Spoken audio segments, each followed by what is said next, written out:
everybody for joining us here. Let me make sure I turn this down. Sorry. No, I'm not getting into Zoom, but so you're right, I didn't need to turn this down. Thank you everybody for joining the December 7th Operations Committee.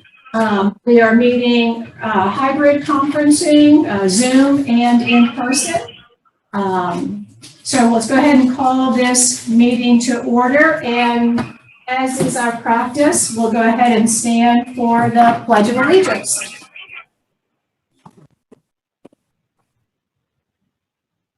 I pledge allegiance to the flag of the United States of America and to the republic for which it stands, one nation, under God, indivisible, with liberty and justice for all. What do you get a color guard when you do this? Thank you, thank you. All right, before we go ahead with the agenda, why don't we just go ahead and identify who is in the room? Because those of us in the room are not connecting into Zoom. So if you'd like to start, Ms. Boatwright, we'll go around. Ingrid Boatwright. Robert Donning. Brian Goodell.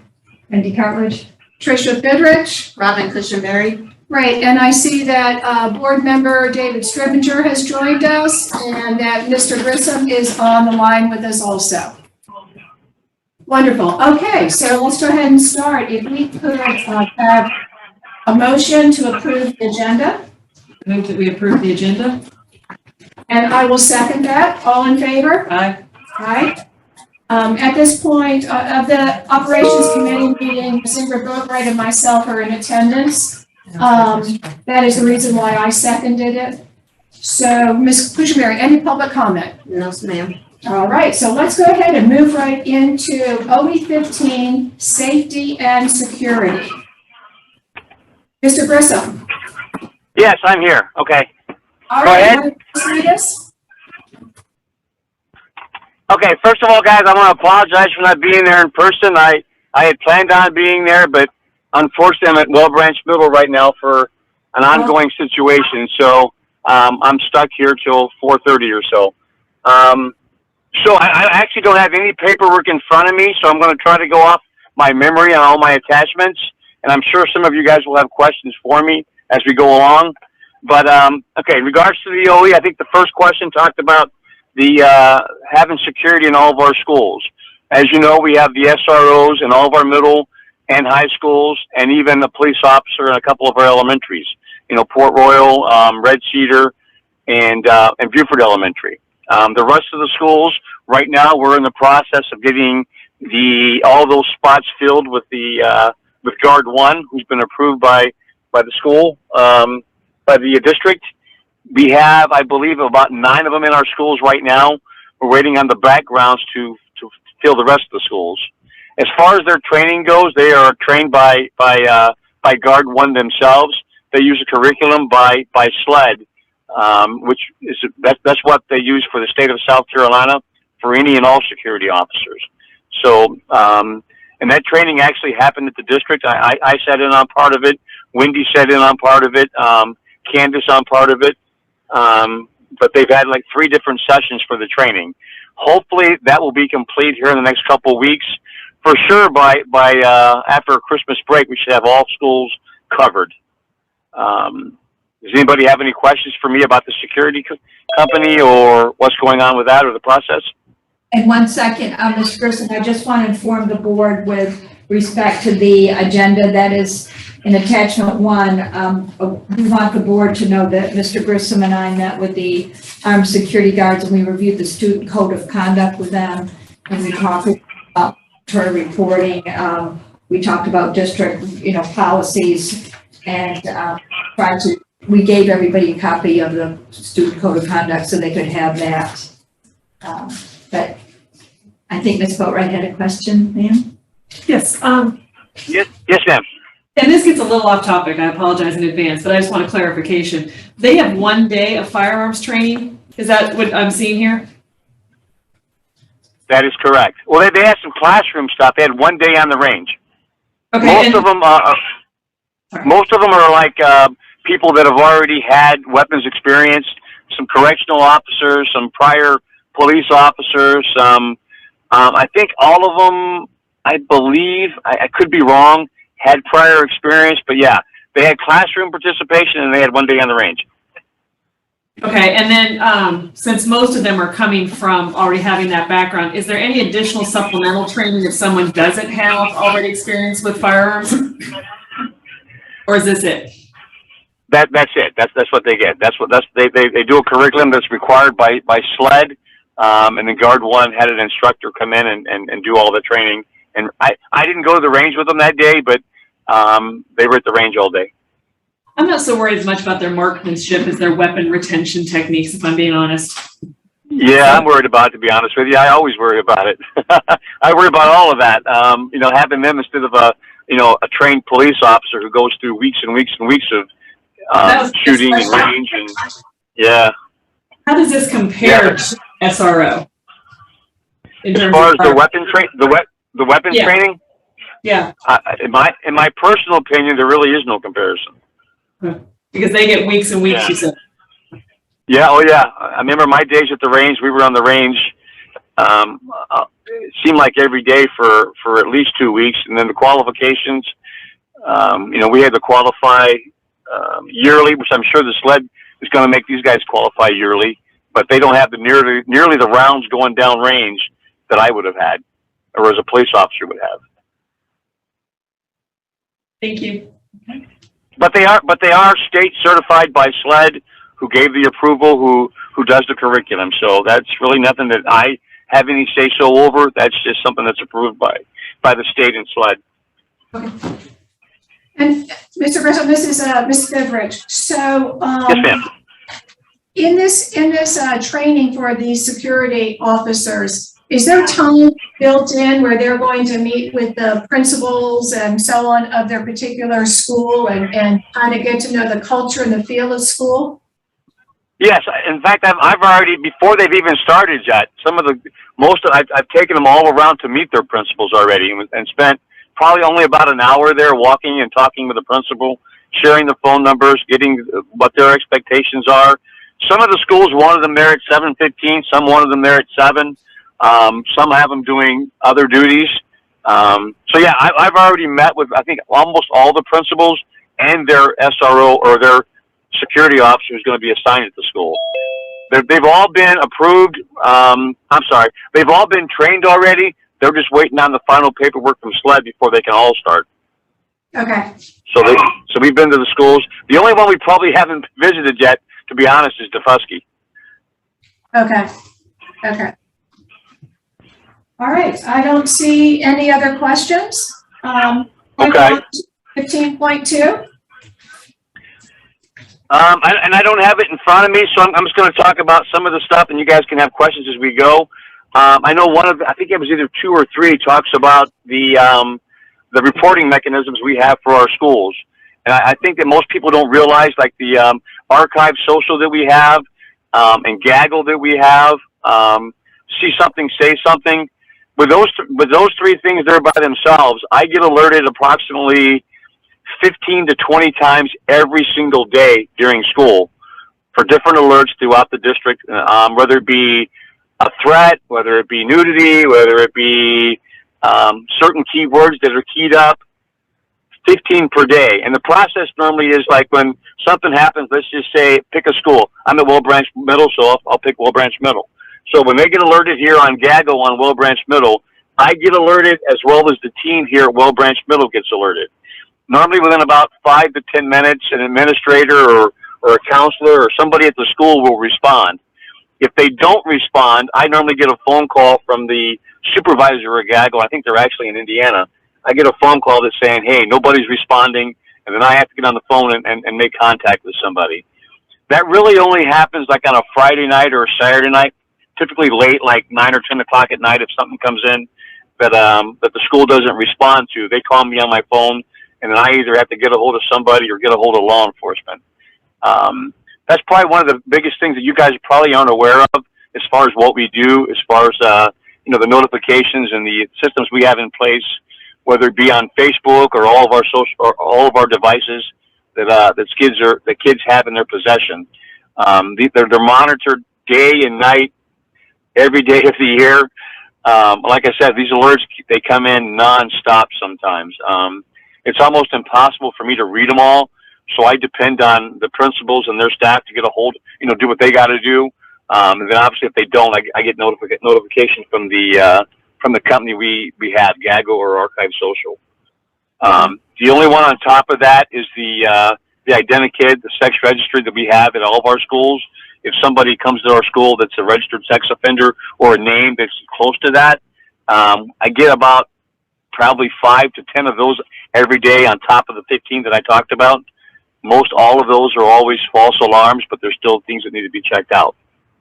So, does anybody have any questions in regards to those type? And I think I got different charts that are attached to that, whether it be Archive Social or the Gaggle alert. Yes, sir, you do. Okay, so Ms. Beaufort, I think, has a question. And we're looking at 15.3, right? Is Gaggle. Yes. Okay. So and this I want to say up front, I think that you're in compliance with 15.3. I think you're doing what the board has asked you to do. But I read an article about some of the privacy and legal concerns of things like Gaggle in terms of how we collect and what we do with that information. Do you know anything about that? Like if we find someone talking about exploring a trans, situation. I mean, do we do anything with that? Because there's some concern attaches to the education record. You may not be the right person to ask this. I'm probably not the right person to ask that, to be honest with you. It'd probably be Ms. Swinton. But I can tell you that my alert it shows what the concern is, and it gives me a point of contact. What happens with that record?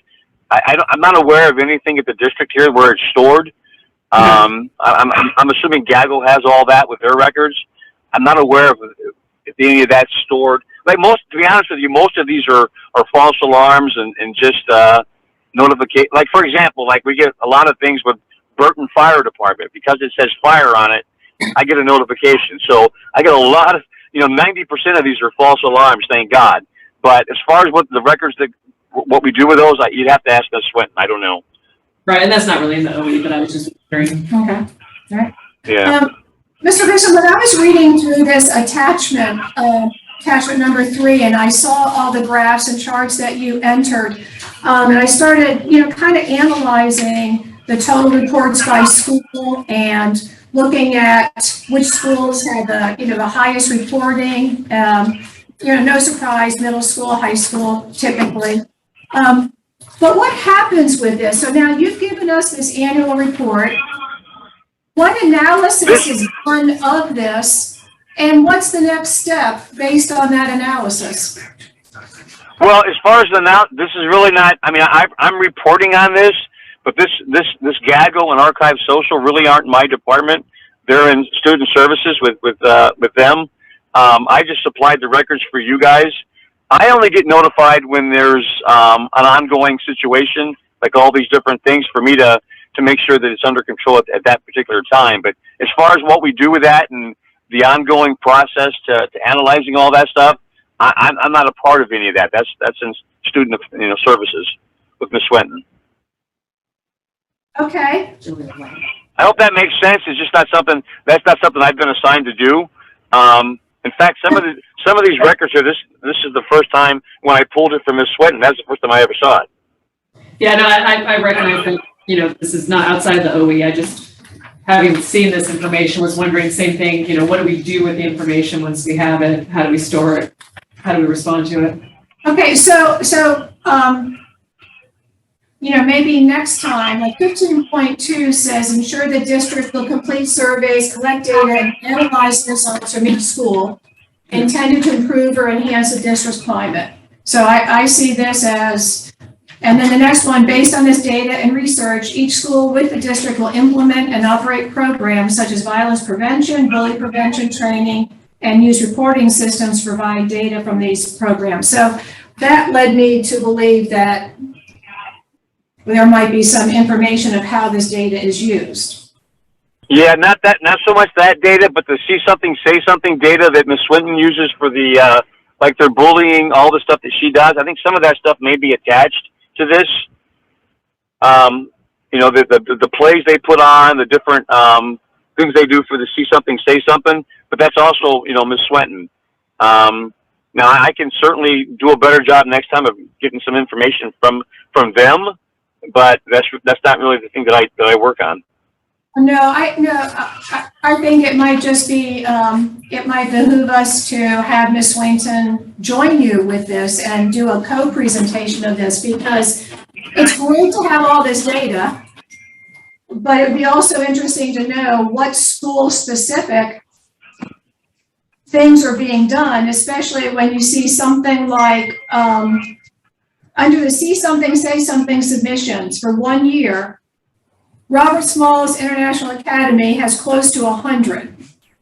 A.G. Right. McCracken close to 70, and Beaufort close to 50. What are we doing with that specific information to help those schools specifically to respond to whatever these concerns are that are brought up? I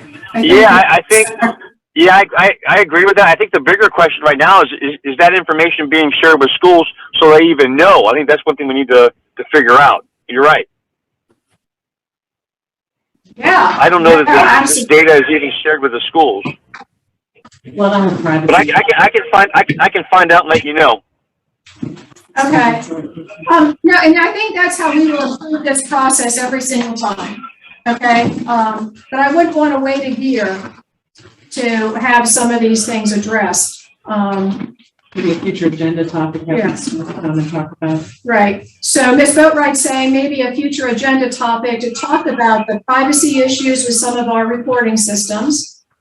And I would like to know some of the specific targeted interventions that might be happening school specific based on this data. Okay. Okay. Sure. I know that Ms. Boatwright is interested in the privacy issues, okay, and I am interested in some of the targeted interventions, like school-specific targeted interventions. This one school has twice as many as another middle school. I mean, and I know it's K-8, so. Right. It would be interesting, okay, so what's being done specifically for that school? I think that we need to get down to that level. High occurrence of incidents. Yeah. Hey, Wendy, are you writing that stuff down? I'm trying to jot it down here in my car and keep an eye out for the road. So are you jotting that down for me? Okay, thank you. And so is Robin, Mr. Grissom, so we're getting it. Don't Yes, you worry. We appreciate you trying to help us from your remote location. yes, okay? Okay, so I know, and I may go out of order on some of this stuff. If I do, I apologize. But I know, like, one of my attachments talks about all the craze training, which again, that's something I report to you guys every year. Every school's already had the craze training. They've all had their first lockdown. They've all had their second lockdown. They've all participated in the Great Shakeout, which was on like October 17th, I believe. I could be wrong, but all the mandatory drills that we're required to do by the state, we've completed. And like I always tell you guys, we go above and beyond. We require 3 when the state only requires 2. We do everybody's accounted for their monthly fire drills. That's all done. And I think even attached to this is how they're doing their lockdowns now. The questions changed a little bit from last year as far as the state recommendations. It's attached there on towards the bottom of this attachment, where it talks about the questions and the responses and the avoid, deny, defend. It's pretty much the same thing I've reported you guys on every single time. I don't know if anybody has any questions over that particular area. So, Mr. Grissom, there some members, can you remind us again what CRAZE stands for? Civilian Response to Active Shooter Events. And in regards to that, we use avoid, deny, defend. That's what all the police departments, whether it be Bluffton, Beaufort High, Beaufort City, Port Royal, all their instructors are teaching the avoid, deny, defend, as opposed to the run, hide, fight, and all those other different ones you hear. They're all about the same thing, but we use avoid, deny, defend. Okay. The only question I had when reviewing attachment 5 was I noticed on the K9 searches that most high schools and middle schools have been completed, but right choices is to be scheduled. Correct. Can you? They've been Go ahead. No, there's been some scheduling conflicts with it. They've scheduled it a couple of times, and both times that the K-9 had to cancel them. They pretty much only do these one time per week. They're very difficult to schedule, so he may have already had it scheduled today. I don't know. I'll have to check when I get back to the office tomorrow. Okay. But yeah, Right. we're going to get it done as quick as we can here. Right. Hopefully So, before Christmas break. oh, that would be great. So it's really the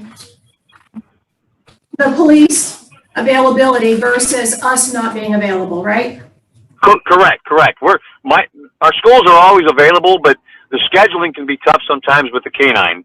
They normally Right. have one day a week where they had, most of the K-9s are on midnights, and they come off midnights to do this, their training day. It's typically like one Wednesday a month.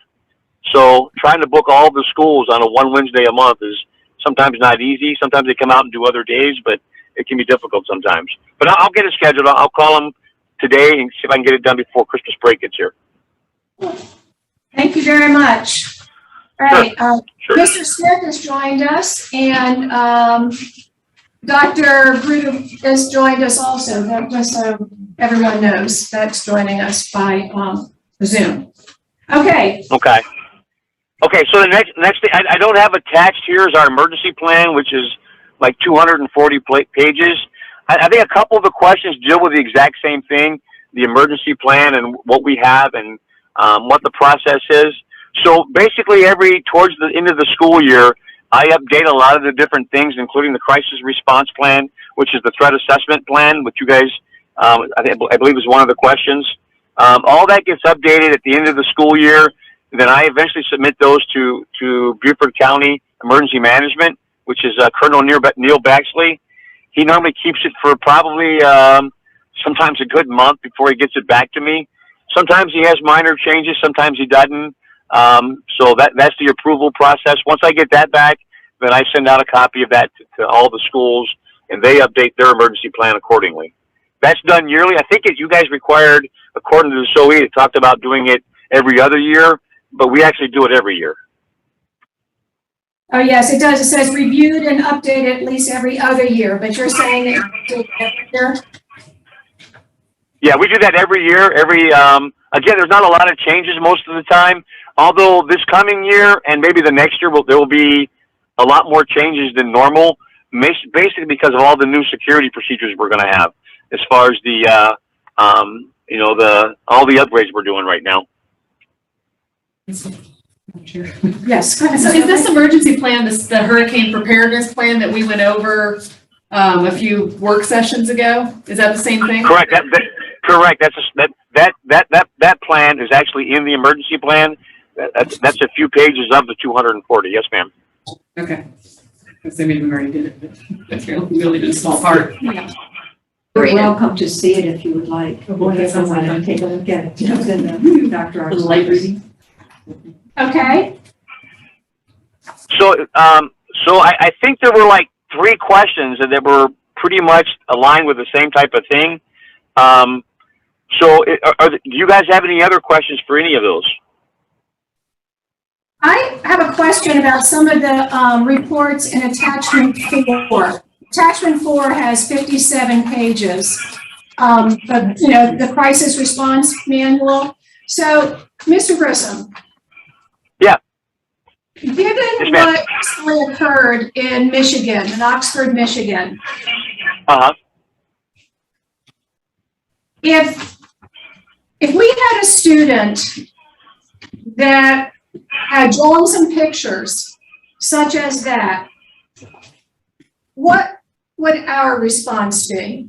How would our school handle something like that, and how is that documented and formalized process so that every school does it the same? My grave concern is, I know that administrators are allowed to look at a student's locker and in a student's backpack. I know teachers are not,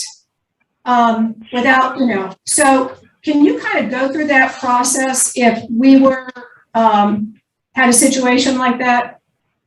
Yes, ma'am. Yes, ma'am. So what normally happens if what you're talking about actually has happened. So, like I said, every school, middle and high school, has an SRO.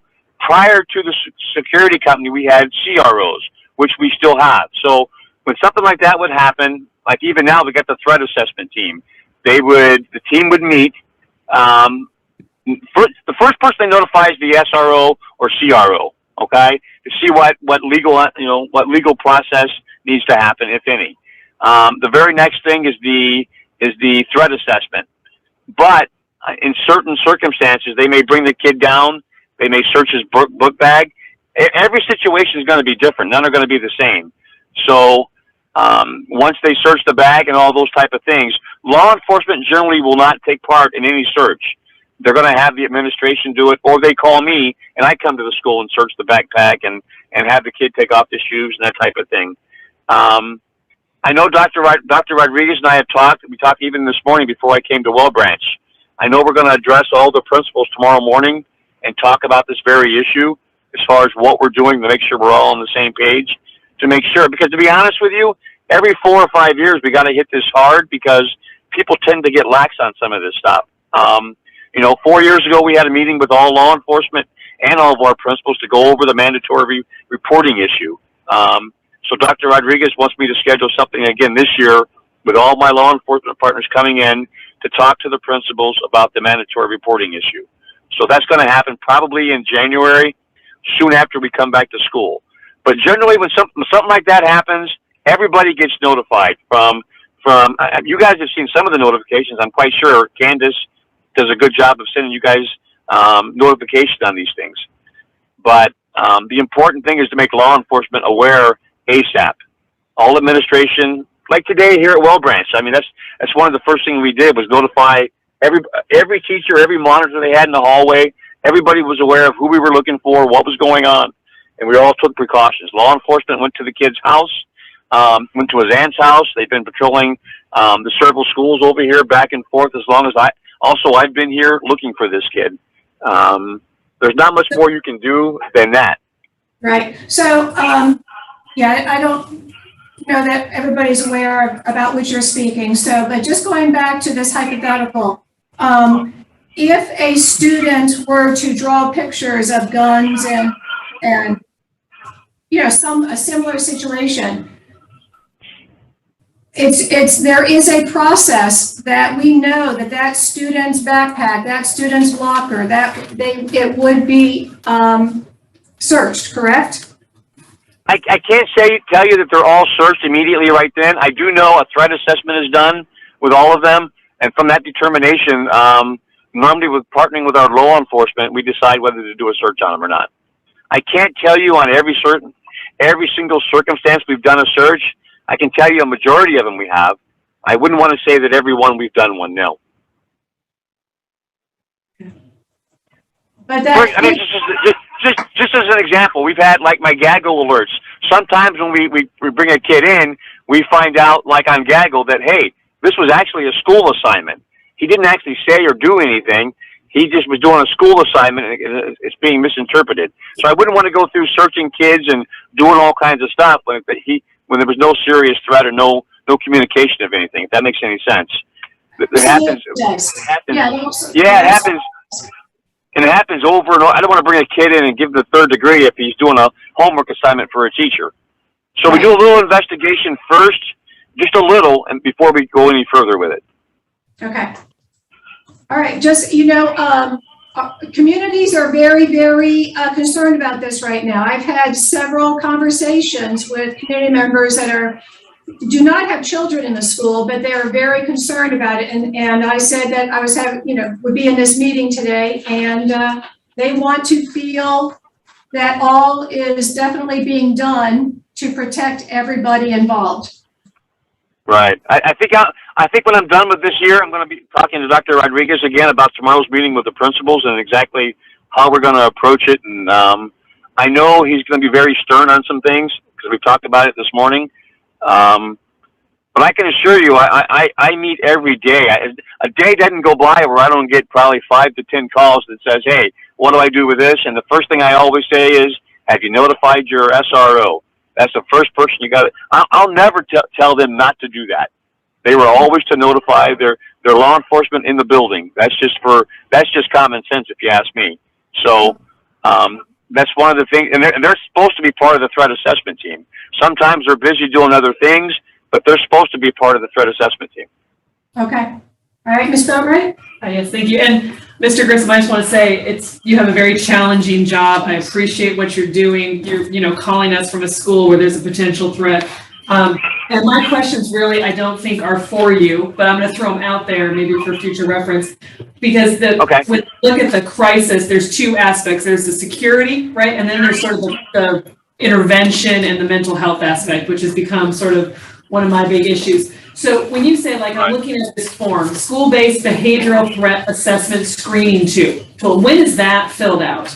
Like, what level of investigation has been done with this document? Because we just had, a meeting where this document wasn't present, and I'm just trying to figure out what you might be saying when you say threat assessment. Well, I believe, and I don't want to speak for Kiki or Miss Swinton or any, I believe anytime there's a perceived threat of any kind, a threat or a kid brings a knife to school, a drawing, any of those type of things, a threat assessment form is supposed to be filled out. And then if you don't most of that, and I've been present on a few of those when we brought a kid in, and I just observed, so I wanted to observe the process myself and see what was going on. 90% of it's, probably question after question after question. So there are some times when they refuse to cooperate, but if they do, most of it's just questions, and it's supposed to be done every time. So if something happens and it's not done, I need to be made aware of it so I can make sure that it is done. Or Ms. Swinton needs to be notified. Yeah, and so I guess one of my questions then is, sorry, losing my train of thought. I was going to follow up with this because, shoot, it just flew out of my head. You want to know when? Right. So basically, if someone is recommended for some sort of intervention, whether it's mental health services, a suicide prevention, I'm sure we have on occasion done an involuntary type admission or a disciplinary situation where a significant disciplinary decisions being made. Would you expect to find one of these forms in the packet? I would think on some circumstances, yes, maybe not on all, but I would think a better person to talk to would be Ms. Swinton about that. Yeah, no, sorry. We're kind of hassling about this stuff because it's Ms. Swinton, but she's not here, but I just want to kind of. I know. When I got to Zoe, I thought, I actually went to her a bunch of times asking for, clarification on some things and documentation. I'm thinking, man, maybe you should be here with me. Yeah. Right. So, Mr. Grissom, I just wrote a note to Ms. Cushenberry asking her that in the future, we're going to recommend that this OE be presented in conjunction with student services. That's probably a great idea. Yes, ma'am. Okay. I think that, yeah. General. Okay. My only question is, when we get to start questioning these students, at what point do we bring in their parents?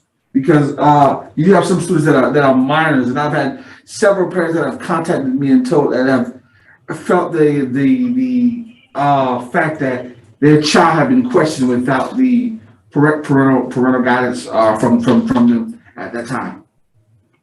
So what is that process? I'm not sure of his question, guys. I'm sorry. At what point? What's the process in involving parents into any investigating with the student? Any investigations with students? With law enforcement or just a school investigation? Well, the school, 9 times out of 10, the school initiates it. So anytime the school. Okay. Let me try to give you a complete answer then. Okay, so if law enforcement's doing a police investigation, they don't have any obligation to contact a parent at all. There's nothing that says they have to contact a parent because they're questioning their son. They try to, and it's recommended that our administration at least make an attempt to contact a parent. But sometimes you got to be careful because you don't want to say contact a parent every time. And I'll tell you why. What if they're investigating the kid for, let's just say, a shooting, and there may be a weapon in the house or something, and we go contacting the parents saying, hey, police are investigating, talking to your son, they may go search the room themselves and find something, either hide evidence or create another danger. So a lot of times when the police are interrogating somebody or talking to a kid, it's my advice to them, because I get a call all the time. I tell them to talk to the person doing the interview of the student, whether it be the detective or the SRO, to say, hey, should I notify the parents? They may say absolutely not, do not notify them, or they may say I don't care, go ahead. But at least talk to the officer before doing so. Now, if a school does an investigation, yes, we always try to notify the parents. Right, but actually, now what you're saying is true and taking place in our school and national concerns, because you have school law and you have street law, and the law enforcement of the streets do not have the right to come into schools and investigating kids without consent from parents, because at that point the kids are within our responsibility. They are within our boundaries, so therefore that is not correct. They do not have the right to do that. And I'm Mrs. College, could you weigh in on that? With respect, I'm gonna have to find out how, you're asking about law enforcement doing an investigation, or I'm because talking. in the student code of conduct, I could tell you, I was just looking at it today because 1 o'clock today, I had to do a hearing that was added onto my schedule. And in the student code of conduct, under every single offense, it says parent conference with school. Every one of those offenses, whether it's 1, 2, or 3, whether it's classroom managed, level 1, if it's a level 2 disruptive, or if it's a level 3 criminal, every single one in our matrix says parent-student conference. So anytime a kid gets in trouble, one of our students is in trouble at a school and they've had an infraction that's under the student code of conduct, then that administrator needs to meet with, call the parent. They come in if they want to, or do it on the phone. You've got to contact the parent in every instance. I mean, you have to do that. Right. But when it's law, Well, that's not different, since Wendy, that's not. investigation is different than the student code of conduct. So I think Mr. Grissom pretty much answered your question about law enforcement, but I'm answering the question about student code of conduct. Okay. I think we need to figure out some clarification on this, because the way how I'm understanding this, even from law enforcement, that some of them that they know they're not supposed to come on campus and interview these students, but they do.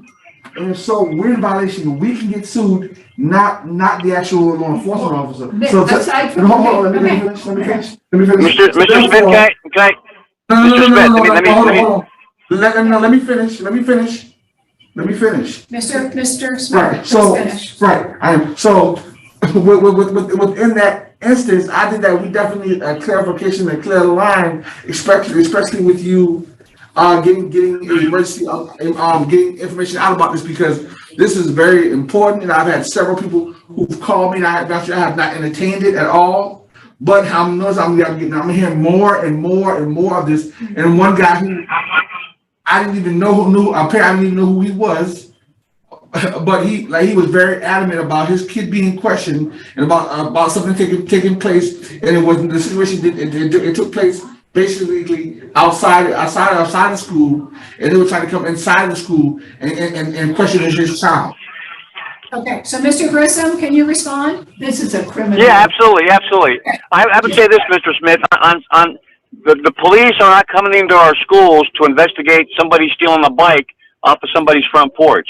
In general, if they come onto our school property to investigate a kid, most of the time that I'm aware of when it happens, it's absolutely a safety issue, whether it's a safety issue at the school or a safety issue when the kid gets off a bus or goes home. They try to find the kid as quickly as they can because it's a safety issue. For example, if a kid makes a threat with a gun or a knife or was involved in something where somebody got hurt or kidnapped, any felony you can think of is probably going to be a safety issue. So yes, the police department has every right to come into our school and speak with an administrator and get the kid pulled out of class to be spoken to by law enforcement. There's nothing illegal. There's nothing wrong with that. In fact, it's something that needs to happen. You don't wait for a kid to do something. If he's suspected of an armed robbery at a gas station, would you have the kid stay in school all day and the police get him at home at night? No. You want to get him as soon as they possibly can. If they get word at 11 o'clock that Joe Smith is a suspect in an armed robbery, I would think and I would hope they would come to my school directly to make contact with this kid to make sure he's not a threat to our kids in our campus. So I'm not sure what you're talking about with street law, but they absolutely have the right to come on our campus and interview for those situations, and I encourage them to, and I will help them do it. So, Mr. Grissom, could you just, final statement, clarification, a parent does not have to be present for a student to be questioned by law enforcement, is that correct? Absolutely not. Can you tell me where I can find that in writing at? Where can I find that in writing at? Because I can send it to you from the police department. we as It's a police board, department.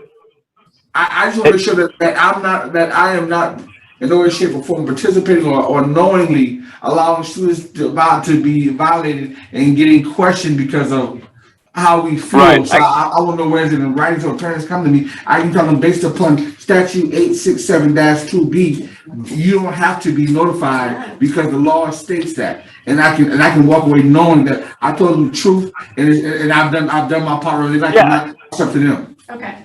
So Absolutely, I will get that for you, Mr. Smith. But I will assure you, I wouldn't do anything that violates our kids' rights and puts them in any type of jeopardy. That's not what I'm about. But I will get you what you're asking for as early as today if I can. Thank you, Mr. Grissom. I think that you are otherwise needed. So if you could do that, in 24 hours, I think that would be great. I will, absolutely, I will. Okay. Any other questions about OE 15? Thank you, Mr. Grissom. Appreciate it. Okay, thank you guys. Thank you. Hey, by the way, all safe at Well Branch. I think the kids are all dismissing right now. So far, so good. Good to hear. Thank you. Okay. See you guys. Bye-bye. All right, committee. We need a motion. To recommend this to the full board, which I will say, I think that he did comply with the OE as it stated. I think there are some questions that it would be nice to have Ms. Swinton, but I think given what the OE says, that I could make a motion that recommend to the full board approve acceptance. I knew it was an A. Acceptance of OE 15 to be placed on the consent agenda. It's actually the monitoring report. Monitoring report. One of these days. Monitoring report. He's already approved the OE. Okay, Previously. so I move. Thank you. The Operations Committee recommend to the full board acceptance of the monitoring report of OE 15 to be placed on the consent agenda. Well, I definitely haven't had enough time to look at it, so I wouldn't want to put it on the consent agenda. So I could second the motion because it would be on the consent agenda. Okay, I'll second the motion. All right. Any more discussion? All right. All in favor? Aye. Aye. All opposed? So the count is 2 in favor, 1 opposed. The motion carries. Okay. The next item on our agenda is OE1, Global Operational Expectation. And this is the interpretation. We are looking at the interpretation and not in monitoring reports or final report. Okay. So this first one, global operation expectation, and most of these that we're going to go over, you'll see a lot of repetitive information. At the end of the day, it comes down to community input, engagement with parents, transparency with the media, and also engagement with staff. And so I think in terms of protecting our public image, Dr. Rodriguez is very good making community appearances and engaging also with stakeholders, whether it be robocalls, whether it be emails, phone calls. I think, this goes to a lot of them, but I do think one thing that, makes our district rather special is we really do try to address people's complaints and try to make people feel part of the process. So if you have any questions, obviously I'm happy to answer. I'm happy to adjust if you like. Okay, so let's start with OE1. Are there any questions about the superintendent's interpretation of OE1? Okay. And again, take reasonable measures to protect Beaufort County School District public image. I think your monitoring indicators are spot on, and I had no questions about this one either. So, we could have a motion at the end that includes all of these OEs to bring to the full board. We could do it individually. What's the pleasure of the committee? Do them individually or do them all at Let's once? just do it individually. Individually, let's go ahead and do it then. Do I hear a motion for, to accept the superintendent's interpretation of OE1? I move And that bring it to the full the board. operation committee recommend to the full board acceptance of the superintendent's interpretation of OE1. Okay, That's my first motion that didn't have an error. fabulous. 1 year later. So we have a motion to bring to the full board a recommendation to accept the superintendent's interpretation of OE1, and we have a second. Any more discussion? All in favor? Aye. Aye. Thank you very much. Unanimous. Right, the next one would be OE3, superintendent's interpretation of OE3. Dr. Bruder? Yeah, so this is the treatment of stakeholders, and kind of like, Dave Grissom's report, there are other entities that are part of this one. You can see on the managing information in such ways that confidential information is protected. Part of this is technology, part of this is, HR for training. In terms of, to maintain a process for the effective handling of complaints. I am a little bit curious how you view this. We viewed this from complaints from stakeholders. We addressed it mostly from if there's a parent or a community member with a complaint. There's not an emphasis on the employee in this one, and so if you could advise on that, that would be helpful. That's more, of an HR function, but I can certainly add that in there. Any thoughts, committee? In terms of,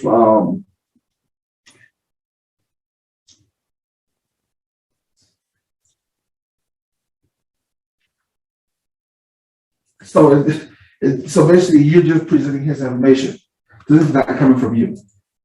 This treatment of stakeholders was assigned to me, but there's different, like a lot of these OEs, we have to get information from other people. Right, but my concern is that if you're presenting this information, this is what he's saying, or this is his information, then I feel that he would need, because there's certain things on here that I've had a community reach out about, and so I can't see taking it up with you if you're presenting it. I mean, if this is not really your information, this is kind of how he sees it, then it makes it kind of. No, I know what you're saying. We did work on it together though, and we can, I'm sure Dr. Rodriguez is open to adjusting as needed. Well, everything that we have gotten from every department is the designee of Dr. Rodriguez. Right. So when Mr. Grissom just presented safety and security, he's the designee for Dr. Rodriguez. Dr. Bruder is a designee regarding this. So I did not anticipate that Dr. Rodriguez would be presenting any of the OEs. He has his designees for that particular area. So that's how I saw it. Yeah, I understand that, but however, what we're saying we're agreeing to is how the superintendent's interpretation, and that would be his interpretation versus with that security and safety. Basically, he's the chief, basically, of security, or so. To me, that's a little different. Well, on October 26th, I believe it was, we accepted the superintendent's interpretation. This committee accepted the superintendent's interpretation of OE 15. So that's just what we're doing here. Every OE we have gotten thus far has been presented to us as the superintendent's interpretation by Ms. Walton, Mr. Odding, Right. Ms. Cartledge. And I hear what you're saying, but just because that's how we've been doing doesn't make it right. So my point is that there's some things in here that I kind of have been getting serious questions from the community on, and that I would think that possibly I'm leery to see whether I should direct him or express to her, or how should I express that, because we're talking about accepting this, and there are outstanding questions in reference to this, but she can't answer. She can't answer why he didn't return a phone call to her parent, or why, that's not for her to interpret, or that's not for her to answer. That would be more something for him to answer indirectly, because that's his answer to his actions. Right. So what we're trying to establish right here is what he will report, through his designee, what he will report to us. So this is the criteria to say that he has met this. So saying that you didn't answer, Mrs. Bidrich's phone call, that's a much more specific thing that has to do with a concern you should raise with Dr. Rodriguez. We're looking here at the OEs, and this is a criteria. So if one of the criteria is returning stakeholders' phone calls, when we get the report, it would look something like, I returned, 98% of parent complaints were returned, phone calls were returned and solved, or whatever the number might be. So if you think that one of these pieces of criteria, you need more, then this is the time to say it. If you say, like, for instance, under complaints, if you say that we know we're in compliance because we can show that stakeholders' complaints via telephone were returned. If that's something, then you should say, I think we should add that bullet. Right. I mean, and also, where would the staff piece be with this as well? Well, that's what Mr. Right. I mean, but the question is. So what's your suggestion? Well, my question is, was there a reason why it wasn't included from the beginning? No, there was not a reason that it wasn't included from that part, about employees, there's another in maintaining an organizational culture that comes under as well. No, I mean, I'm glad we're having this meeting, so we can get it to what y'all would like it to be. Yeah, there was no reason.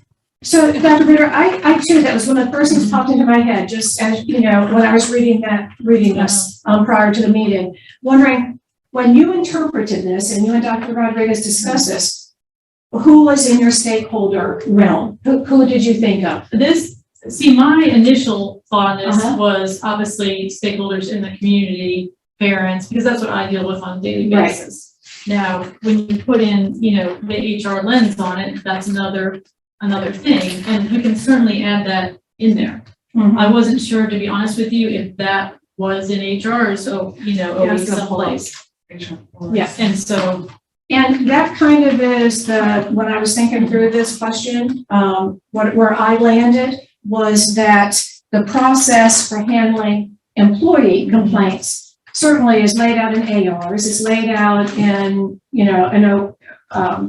policy. But that would much more, I think, be their purview. I came back to thinking that this was this is community stakeholders. Yeah, that's why it was interpreted the way it was, but the reason I brought it up was because I thought. Right. Yeah. So what do you?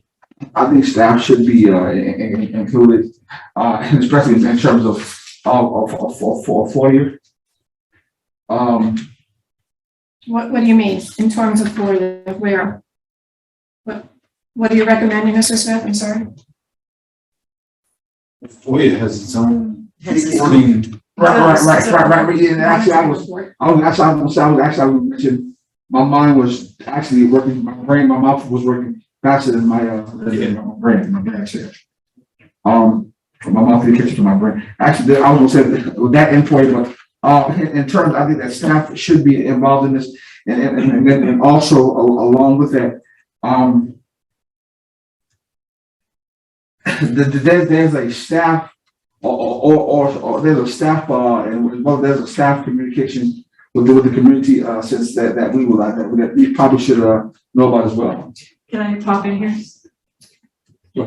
Sorry. No, Mr. Smith? That's fine, go ahead. No, I think I would like to address what you're saying before I recognize Okay. Ms. Boatwright. I don't know what you mean. There's a staff component with the community. What do you mean by that? Like certain staff at certain schools, they have good relationship with the community, and that's stuff that we would like to. And that's stuff that kind of we should know about when we have certain staff in certain buildings, kind of interacting with the community, and you have good things going on, and you know, it kind of helps you to understand exactly the climate of the school, and in terms of community. As you said when you first started, you said that Dr. Rodriguez is he's very alert when it comes to the PR part of it. When it comes to putting things out in the community. So you have certain buildings, you have certain schools who are very involved with the community is very involved in them, and they're family oriented, and they're putting good things out, or they're tackling certain things, and those things should be highlighted. You should be able to understand what some of those things are as well. So that would it, let me just want to make sure I'm understanding you. So would an indicator of that be, like Ron Loeb's videos talking about projects community members are working on? Right, because at first, as a board member, how I learned about Ron Lowe's videos was through David Scrivener's on Facebook. I had no idea that Ron Lowe, that we even had a site that was putting out some of those things. So I mean, if I don't know and I'm a board member, then how do other community members know? They don't always have a reason to go to the district website. And you have some staff members, you have some building principals who actually put stuff out. And the people in the community, they respond to it. So those things that we should kind of, Okay, so can you give Dr. Berner some specific advice that you would like? You can come back to me. Okay, all right. Ms. Boatwright? I'm just gonna pop in, OE 4.8 does have a section, protect legally defined confidential information, but then it goes on to say, regarding personnel matters and what the board will receive and not receive. Mm-hmm. So it's a little bit specific, but I do feel like the staff confidentiality is a little more of an HR thing than the treatment of stakeholders. That's how I saw it, but I don't know if we have anything that, yeah, I don't know if we have anything that specifically protects the staff confidential information. To me, that's what's in here is what I would have thought of, FERPA, obviously, and FOIA, and then technology, cybersecurity. Right. And that the idea of stakeholder in this OE pertains to community more so than employees, because we have other things that treat the complaint process for employees. That's what I'm saying. I agree. Right, but then you have some principals who have Facebook posts who have a great relationship with their community, and those things should kind of be highlighted. And also that is another way of networking. And so as a board member or as a community member, you can know, well, you know what, if I don't know how to navigate the website, because the website is so difficult according to parents, and which some as board members I found true that the website is difficult. And so some parents, they go to the principal or they go to the school Facebook pages. That's how they get the information. So all of that is good information that should be brought forward, so that we as board members and different people, that we can know that, so that we can inform people of also another outlet on how to get that information, and so also that we can get excited and engaged that we have some schools who have good relationship with the people in the community and that there's good interaction going on. Okay, so can I just interject?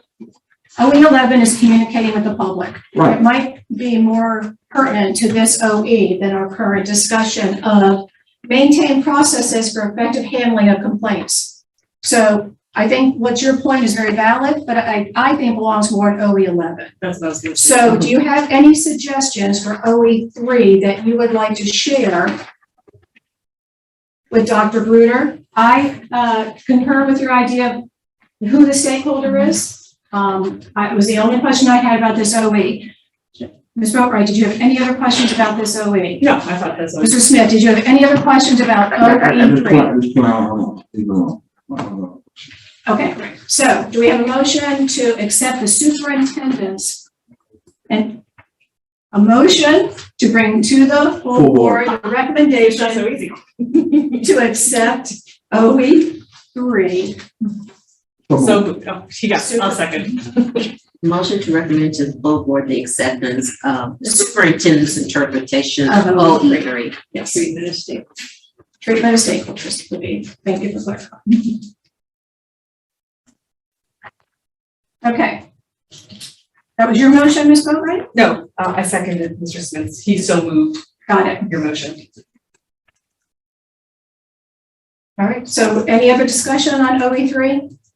All right, all in favor? Aye. Aye. All opposed? Any abstentions? You voted yes? I'm sorry. So that's unanimous, 3-0. All right, I think some of our conversation is germane to OE11. If you would start with OE11, please, Dr. Bruder. Would you be all right if I ask Mr. Smith a question? Absolutely. So in what you were talking about before, I just want to make sure I'm understanding it. Are you speaking about communicating with the public or district communicating with the board? A little both. Okay, A little both, that makes sense. so then I think part of that is in this OE, and I think the other part might be in OE 10. That's communicating with the board that's going on Friday. On Friday. So just Okay. keep that part in mind. That one's communicating with the board, and that's, you know, sharing things like videos and what's going on in individual schools. That can come, I think that fits Okay. well under that one. Okay, so thank you for Yeah. So with that point, we're talking about the public now. The public is kind of. Right, Yes, communicating yes. with the public. Yeah. Okay, go ahead, Dr. Bruder. Yes, so this one obviously is communicating with the public, and, you know, I'm just, yeah. So we obviously do this a lot through, you know, robocalls, we do this, you know, we try to have things to keep people engaged with surveys, that kind of thing. We grant media interviews as much as we possibly can. The question I did have for you guys that I did want to talk about is if I interpreted, you know, with Dr. Rodriguez 11.2 correctly in terms of our community report card. Right now we have a community report card, you know, that Dr. Rodriguez takes to engagements and things like that. And he also does, you know, presentations that cover a lot of the same topics in the community report card. But I didn't know if there was another sort of indicator you wanted for that, or if there was something else. You know, we do media releases and things, you know, about a lot of those topics as well, but. Ms. Boatright? I would say, you know, the profile of Beaufort graduates, kind of a nice document to include as a monitoring indicator. I don't know if you need to, but it's something nice to Yeah, get to. I agree with that.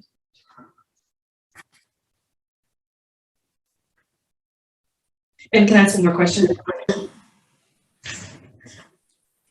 Let's have Mr. Scrivener. Yes, absolutely. Mr. Scrivener? Thank you. Robin, could you roll it back one page? Yeah, right there. 11.2, prepare and publish on behalf of the board an annual progress report. Could we say that that requires board approval? Can you work that language in there? Sure. You know what I mean? So David, where would you suggest that be placed? Prepare and publish and obtain approval? Yeah, I would take the on behalf out and prepare and publish. Oh, wait, that's not good English. Prepare and publish With board approval. an approved, how would you say that? Prepare and on the. You could add that. How about, yeah, prepare and publish an annual progress report. Can I?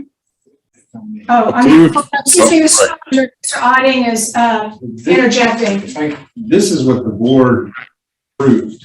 So y'all can't change this without going through. Because we've already approved it. So she could interpret it that it needs to go to the board for approval. But we can't just change this. Foisted by our own petard. David, did you hear Mr. Otting? Yeah, I did, and that's a good point. That's a very right. Especially to David. I mean, Well done. Mr. Well done. Secretary. All right, we can't change that, okay. Well, we can change it through a different venue, not this committee. Okay, gotcha. Good point. But, Mr. Odding had a suggestion that interpretation could be such that board approval is necessary under the monitoring indicators. Okay, that's good. That's good. Boy, Robert, you're on top of your game today. I'll just end it for today. Ms. Boatright? Okay, maybe I'm new. Why do we have to approve the annual community report card? Like, what would we, it seems like it's a work of, sort of data recording. Do we approve the release of it? Do we approve what's on? I'm not familiar with the process. The board's never approved. I was wondering. Okay, good. 'cause I was like, maybe I'm David, just- have we ever approved this report card? No. Go ahead, No. David. No, I don't believe we have, but I'm not, now I'm thinking back on those community report cards. No, we never had. I don't think we ever have. No, we never did. But I think we should. I think we should look at it before it's released. I think we should approve it and say it's okay to release. I'm not sure we can change the content, but. And I'm hung up on the fact that the board is at the top of the org chart. So when stuff goes out to the community, the board really should be approving it. Not everything, but certainly big stuff like this. That's exactly what I was gonna do. Go ahead. I think we should take this up with the policy committee, because I don't think that, that's a reasonable interpretation necessarily. So I think that we need to have a policy level discussion. I would concur with that. I think that's kicking it down the road, but I'll go with it. Yeah.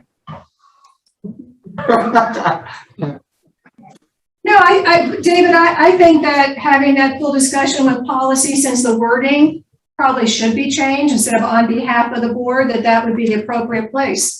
Well, I'll tell you, just not to be argumentative, and we'll do this in policy. I'm not right off the bat approving it. I think it's data. I don't like the idea that we have to approve the data. So that's why I think it should go to policy, and then I'll show up and make a big case and make a big stink. Well, I don't think we're approving the data, we're approving the release, so Right. I understand the objection, and I'll withdraw the whole thing, let policy deal with it. Okay, all right, so back to the superintendent's interpretation of OE11. Are there any other suggestions to Dr. Bruder about this?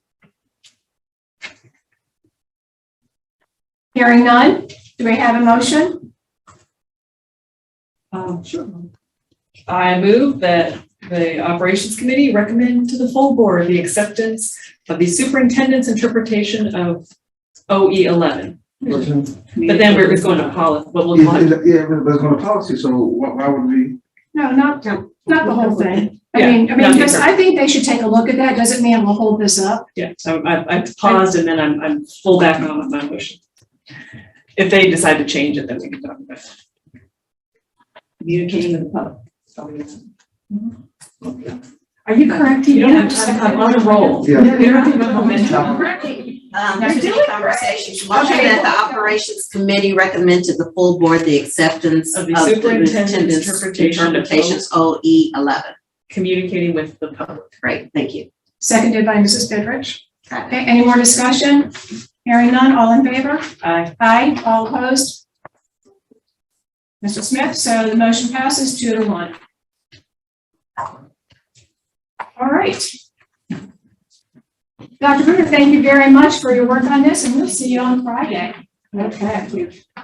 Very well. All right, the next item on our agenda is our construction update. Mr. Corbin. Greetings. Greetings. Holidays.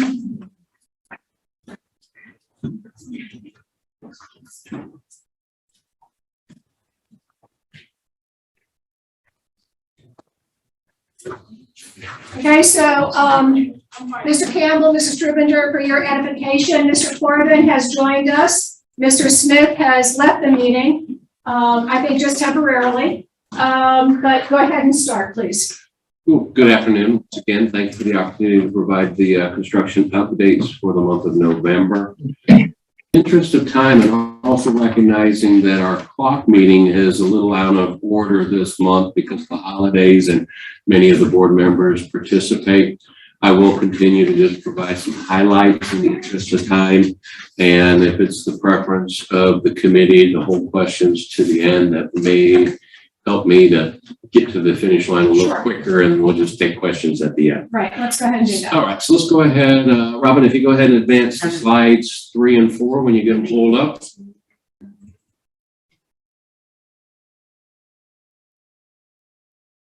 it hot? It was. It's chilly on this end. I must be having cold air blowing on me. My ears are my ears are burning. David's over there talking. There it is. PowerPoint. Slides 3 and 4 are for Beaufort Elementary. The previous issues that we reported with the HVAC cooling tower and the fact that the factory shipped it with missing parts, all of that's been resolved in the month of November, and we started up the tower as well as the startup for the domestic water booster pump.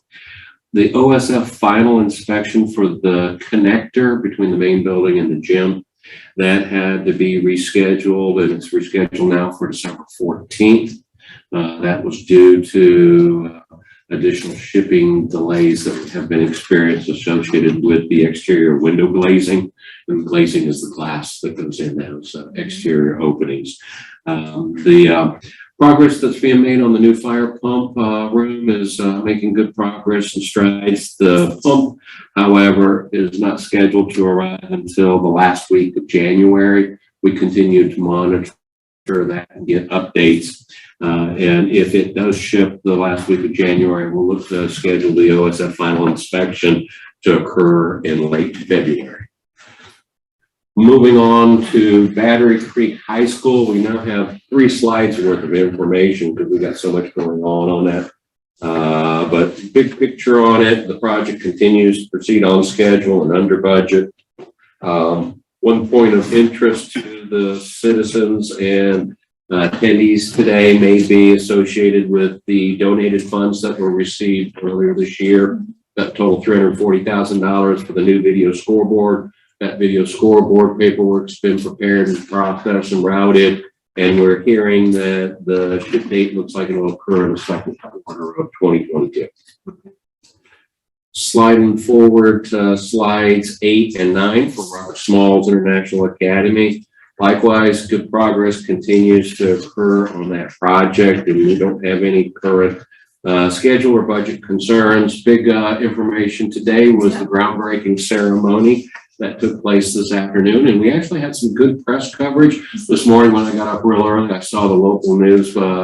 Actually had a little story about the groundbreaking ceremony out there, so we were pleased to see that that information had been disseminated out amongst the ranks.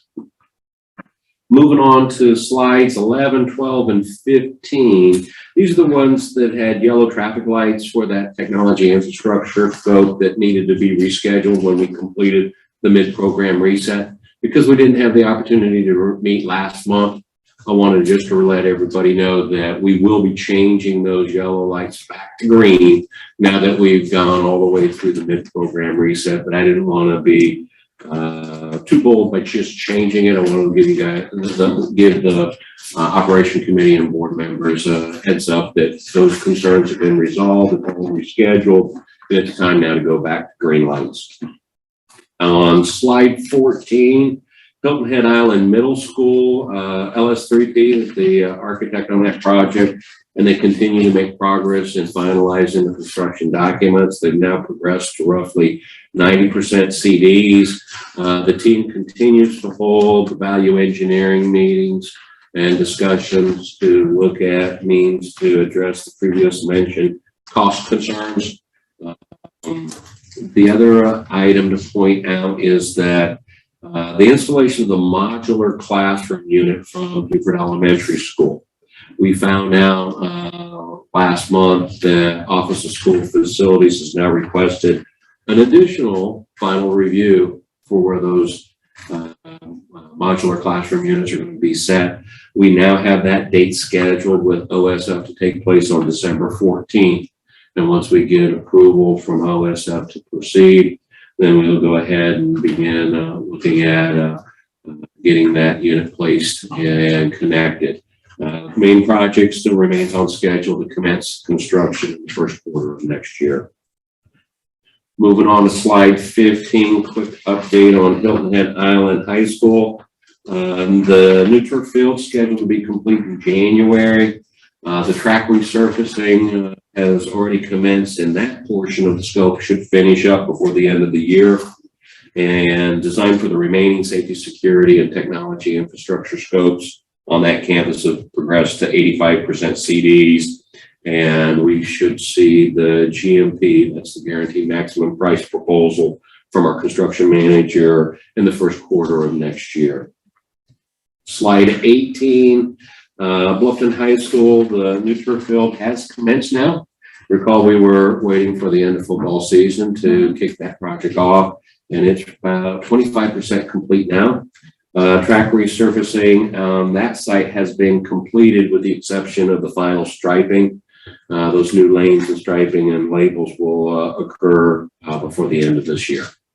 Construction of the new IT rooms has progressed to about 75% complete, and the schedule is showing that our cable tray and bidirectional amplifier, that's the BDA, that installation is scheduled to commence in January of 2022. And once again, that BDA, that's that overlay that allows first responders, radios, and communications to work drastically better when they come into our facilities. We do have some facilities that needed these improvements, and later this week at the technology committee meeting, specific update will be furnished to that committee as it relates to all of the radios and bidirectional amplifier systems that are associated with our referendum program.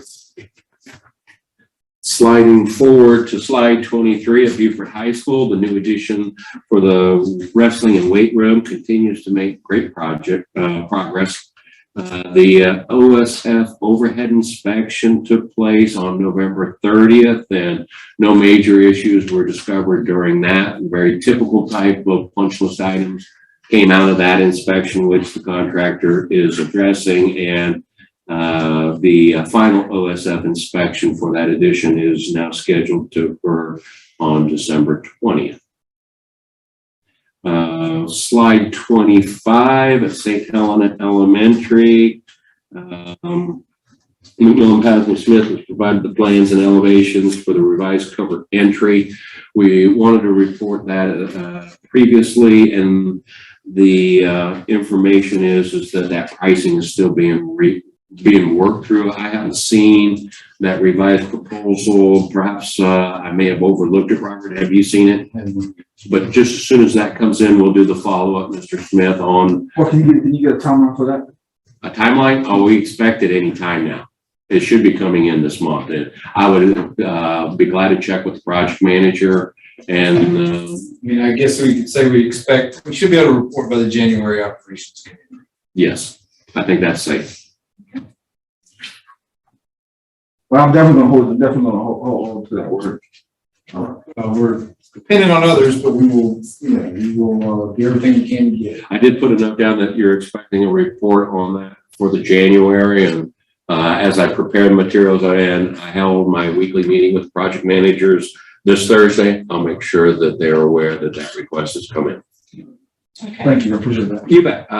Slides 30. If I could just interrupt you, I think we did agree that we're going to hold questions to the end, right? So I know you weren't in the room, so we're just going to wait till the end, okay? If you wouldn't mind, thank you. Okay, go ahead. Slides 37 and 38 are project closeouts. We continue to discuss this on a weekly basis with project managers. I am here to report that we are in really good shape now with the paperwork side of the closeouts. Those yellow lights that you see on slide 38 for the closeouts there, those are all basically down to final steps where the designer of record is preparing the final deductive change order now, which is reconciling the remaining unused construction contingencies. And once that's been prepared and routed across my desk, I'll put the final little pieces of it together and finish it up, and we're getting very close to being able to report that those ones that were yellow traffic lights will go to green. Or actually, won't have a green anymore, because what I've been doing is providing the actual date that it was closed. The other information to share today, slide 39 talks about the monthly financial summary that was furnished as attachment, but that has been vetted through financial services. And once again, we provide that on a routine basis monthly. Slide 40, the project contingency log. I must admit I had a mistake when I prepared the material and distributed it to board services. I had updated all of the information to reflect the entries, but I inadvertently forgot to reset the print range. So the last two entries that you received are missing. I have sent the revised electronic file to Robin and Molly, and I do have 10 hard copies here. If I may pass those down, those in attendance are welcome to take one. And the extras, Robin, hopefully you can replace those in those folders that you still have. But good news is that we've already accomplished the reallocation of savings from the projects that we had shared during the mid-program reset. All of that information has been added to the backside of this log that's just distributed. You'll see which projects gave up money and how it came back into program contingency. And where we stand at the end of November is our current available program contingency is $11,677,957. So once again, you know, when we were lower, and this exercise of going through the mid-program reset has allowed us to put this back up to a more reasonable level, so that those projects that still need to be put under contract have the same opportunity as the projects in year one and year two had. Once again, you know, under that mid-program reset, as a big picture recap, the big analysis indicated that we feel comfortable that the original referendum scope can still be completed within the original total appropriations from referendum funds. The other item, slide 41, the BCS amended tracking log that's been furnished again. Just a quick question. So you go over the whole entire report versus certain parts of it? He's almost finished, and then we're gonna go back and any questions anybody has. In the future, I think that way it's kind of, that may not be to my liking. Yeah. Okay, that's noted. Thank you. Okay. Well, I just want to be noted. I want to be understanding and taken. You know, when you Absolutely. To me, when you say noted, that's kind of like so, Mr. Smith, you were not in the room when Mr. Corbin asked if it would be okay with the committee that we go through everything. Right. If you had been in the room, you might have been able to voice an objection then. I've noted it, and we'll take it up at the next time. And if you're here and you want it different, we can absolutely do that. That's not my point. My point is when you say noted, it's noted as in how it comes off, and it may not be intentionally. Please, this is not a time to discuss this. You and I can talk about that. I'm just telling you how it's coming off. But if we don't need to share, we don't need to take this time to do that. Okay, so I understand. I understand how you feel, and I will not use that word again if you object to that word. I just meant I've noted it. Let's continue, and next time we can change it if so desired. If you were at the committee meeting, Mr. Corbin, please continue. Thank you for the opportunity. Going to slides 42 through 46, this is now an expansion associated with our new cash flow projections and actual expenditures. You heard me speak that during the mid-program reset, that was the last exercise that needed to be done because of that reset and changing some budgets and schedules. That cash flow model we wanted to remodel. It's been remodeled. And I've provided you all of the year's worth of data so that you see not only what remains this year, but for all of the next 2 years and the first quarter of 2024. The other information that I put at the bottom of each page is a recap of the total bond sales that have occurred to date. There's been 2. The total of those equate to $205 million worth of funding.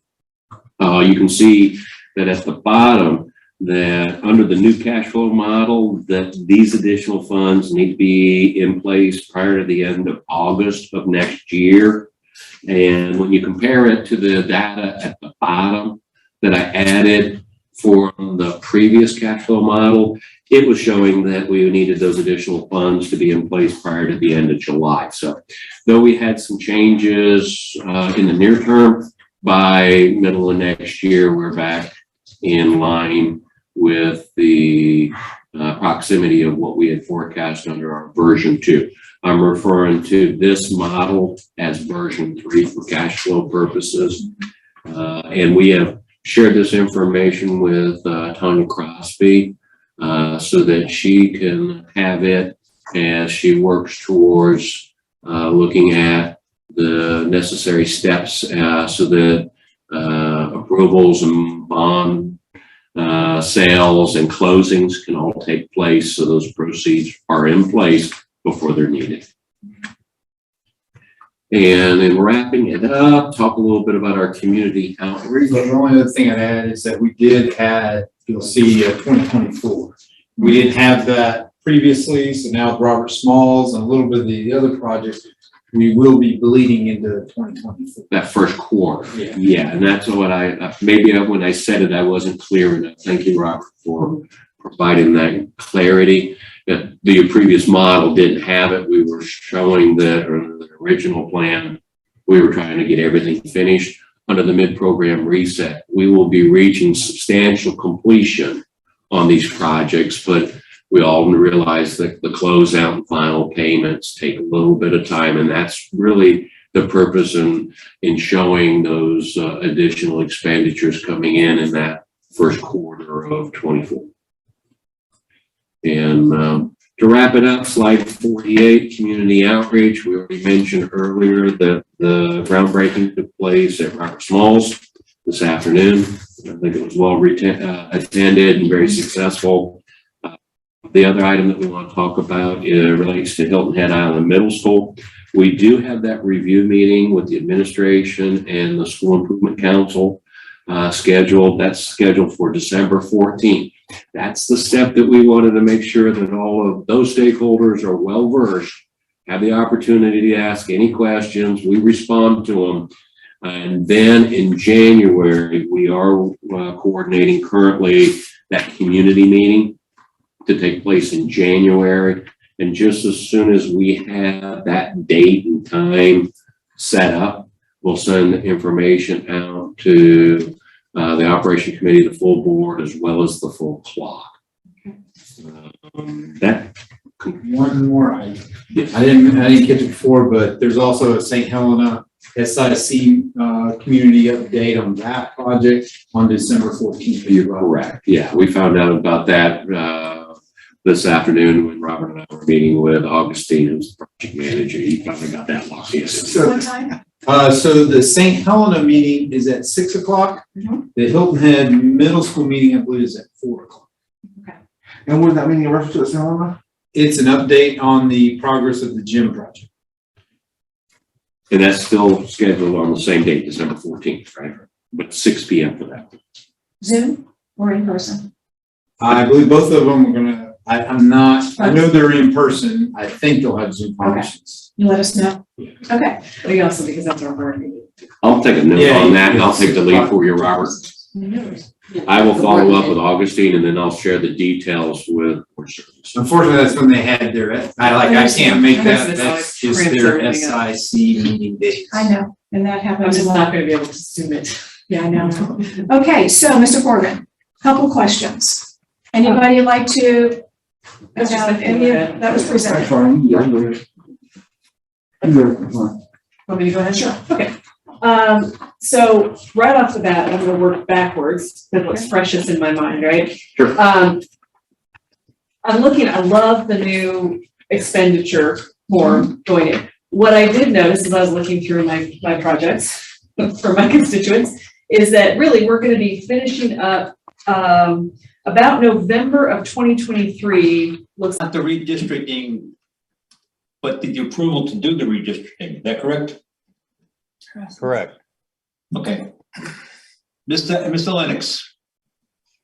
Thank you, Mayor. I want to make council aware that I have spoken with the members of F&A committee individually, talking about the timeline that we have in using this process.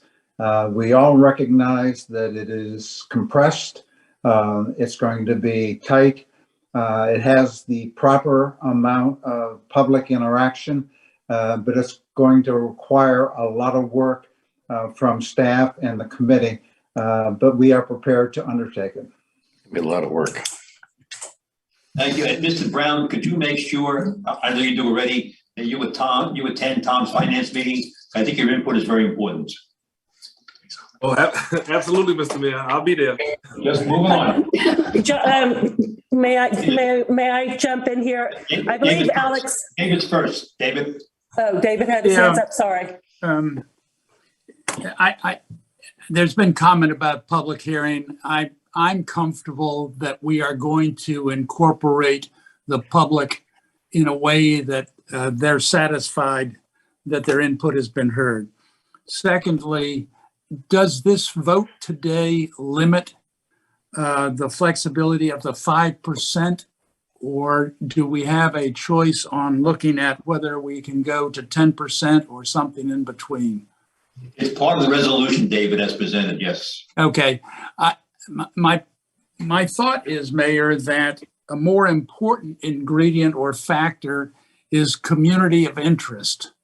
And so I would rather not get into a situation where the arbitrary 5% limits our ability to reflect community of interest. So I would suggest that we have some latitude as within the process to recognize community of interest as more important than the arbitrary 5%, or simply put it up to 10% where it was in 2010. That's the way we did it back then. Mr. Glover, your comment? So from a procedural standpoint, what we would need is a motion to amend, because what is pending before the body. I'd leave it the way it is. The target would be 5%. I think so.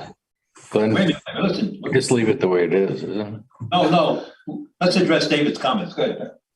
Yeah, so in order to effectuate a change to the resolution, we would need a formal motion to change that percentage. In response to the question about communities of interest within the resolution, one of the ways in which we've tried to address that is by stating as a policy goal of this redistricting process that any minority representations that are currently present based upon the demographic data that was provided to us by the Revenue and Fiscal Affairs Office be protected and maintained as part of the redrawing efforts.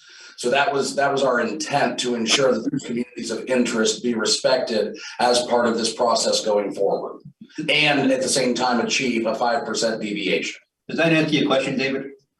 Well, no, it does not. It does not answer the issue of flexibility, which I think is going to be important given the little bit of review I've done looking at the maps as they stand now. I think we're going to have greater flexibility to make this work.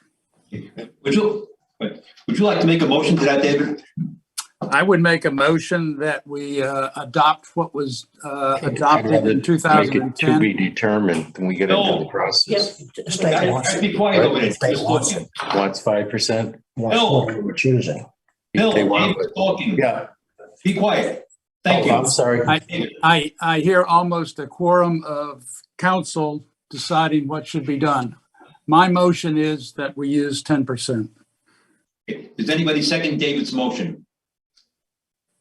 I'll second it, but I want to make a comment to Mr. Ames' concern there, if I could. I mean, I don't mind seconding the motion. I just wanted to see if I can help here. First of all, I think this opportunity that we're going to have to engage with our public through this process is going to be absolutely critical to us having a good product at the end of the day. Okay, so I appreciate what staff is putting together there. Because Hilton Head It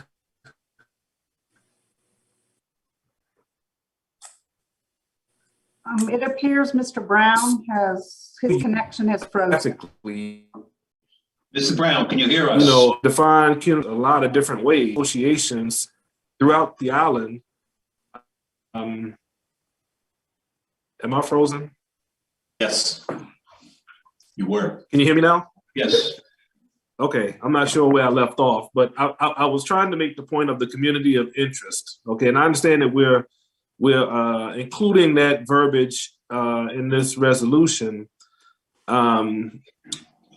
But because that definition of community of interest could be anywhere. I mean, we've got property owners associations that are not necessarily behind gates, okay? And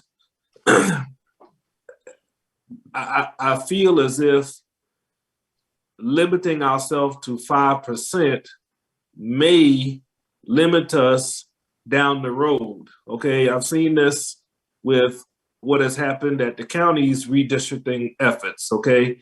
So, you know, I don't know if 10% is the number.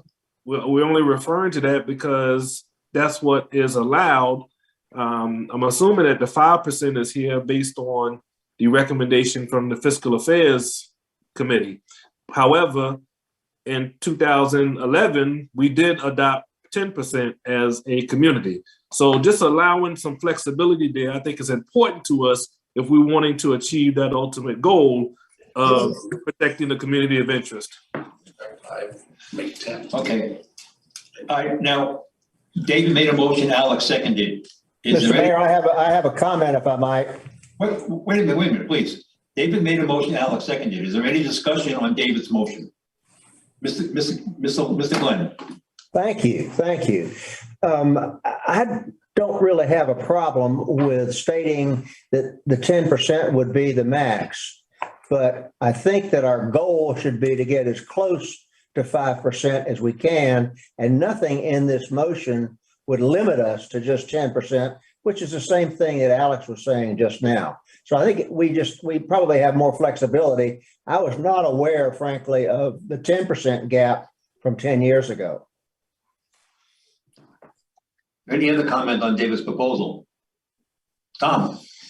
Yes, John, if the goal is 6277 in each ward, 10% would allow the deviation to be 5% less than the 6277, and the highest populated ward would be 5% above the 6277. So that's the 10% variance, 5 below and 5 above. I think it makes sense. I would be more sensitive to maintaining communities of interest than I would necessarily one person, one vote. Mm-hmm. Mr. Brown, I see you coming up there. What does that mean? Mr. Brown. I concur with Councilman Lennon. You go, okay. Tammy? So 2 things. I was looking for clarification on what Tom had just said. And, but my comment before was you had asked that Alex attend the finance meetings. If I just want to correct something, I think he's on the finance committee. Mm-hmm. I'm the alternate. So I would like that invitation, please, to participate in those meetings. Okay. Thank you.